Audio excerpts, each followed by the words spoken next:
And I'll have to start by apologizing. That's bio was actually 4 or 5 years old because I was on vacation when the request came and my secretary downloaded an old one. So for most of the last 4 or 5 years or so, since Energy Policy Act of 2005, I've been working on first RFS 1 and now RFS 2. I do not. Sounds like it. But Yeah, I think we should fix it. okay. And now working on implementation of the RFS 2 program. So I'm from EPA. I'm from regulators are us. I'm in the regulatory development division. That's what I've been doing for my 24 years at EPA. I do not have billions of dollars of loan guarantees or anything that I can dole out, but I can give you a government mandate.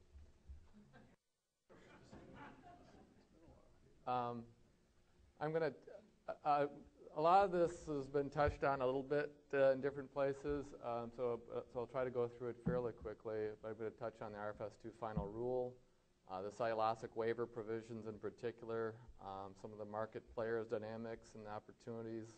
You probably know it better than I do.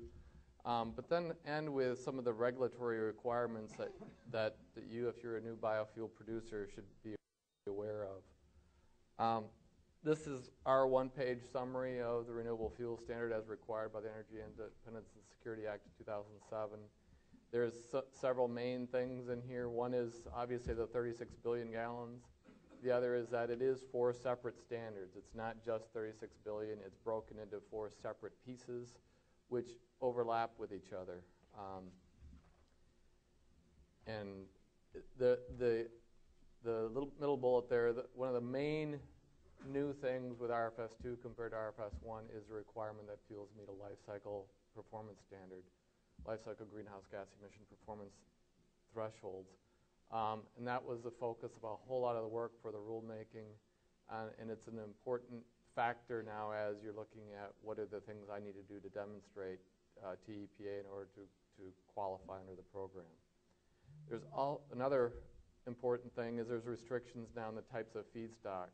Prior to RFS 2, really any feedstock qualified. Now there's unique restrictions on where your feedstock comes from, and you have to know where it comes from in order to qualify your fuel as renewable fuel under the program.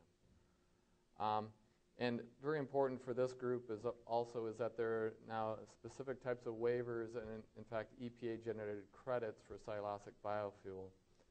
The final rule was signed, actually, I typo, it's on February 3rd. It was finally published in the Federal Register on March 26th. So if you haven't downloaded it yet, read it cover to cover, you should do so immediately. I'll guarantee to put you to sleep. The real story, I mean, much was lost in the debate during the development of the RFS 2 program on all sorts of aspects of the program, but the real heart of the program, and others have touched on it, is the mandate for cellulosic and other advanced biofuels. Compared to where we are today, roughly 21 of the 25 billion gallon increase that we're talking about is cellulosic biofuels and other advanced biofuels.